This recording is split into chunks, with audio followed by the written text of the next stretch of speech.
مام امروز صبح خبر شدم. درست است. پس مام همونجا میره.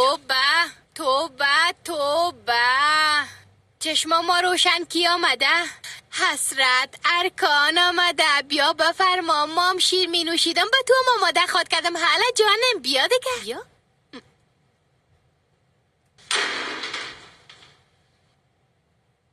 تو فکر میکنی که جزایی کارایت نخواد دیدی ها؟ تمامی کارات به جزا میمانه. ها معلوم میشه که از یک زن با اخلاق به یک زن بی شرم تبدیل شدی خانم حسرت. این قسم رویات برای من بسیار عجیب معلوم میشه. تو خود وقتش به من درس اخلاق میدادی. خوب نیست که این قسم همراهیم رویه کنی و گپ بزنی مادر جان. من به خاطر روابطی که قبلا داشتیم برات این گپم میگم. یعنی یک وقت ما با هم زیاد نزدیک بودیم. من تو را دوست دارم. از او خاطر نمیخوایم که دیگه مردم پشتت گپ بزنن جانه. بیزو در وضعیت هستی که زیاد مردم پشتت گپ میزنن. دروغم نمیگن. خودت میفهمی دیگه.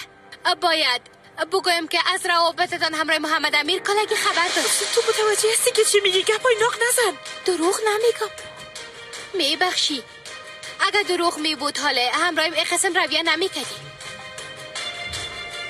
خانم او حامل است. فولیا خانم مامایم حامل است. افسون آرام باش. این جرأت نکنی. خانم حسرت ارکان حال دیگه در مقابل شما افسون ضعیف قرار نداره که شما سرش چیغ بزنی. گپ مفهومیدی؟ حال دیگه من او افسون ضعیف نیستم که با هر باد بلرزم. آل من عروس خانواده آتاهان هستم. حال دیگه این گپ باید در ذهنت جای بدی. فهمیدی گپ من خانم محترم این خانه هستم. نه افسونه که در گلنجک زندگی میکرد. فهمیده شد؟ حال دیگه حال بخیر بری.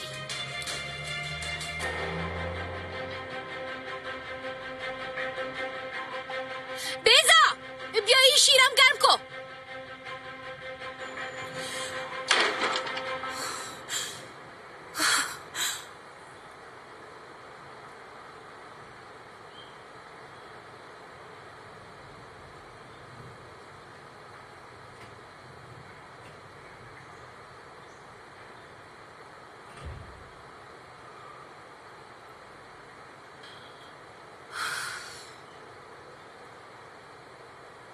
آفرین.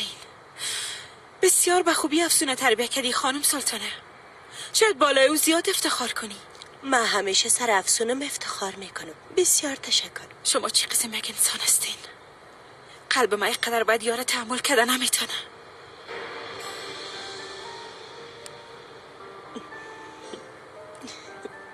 خوب است خوب است.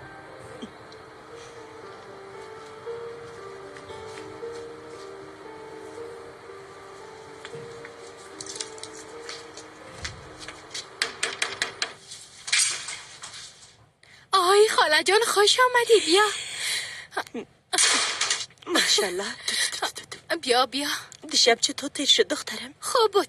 از سنگ صدا مبرامت اما از بیازو نباید چیزی بگوین.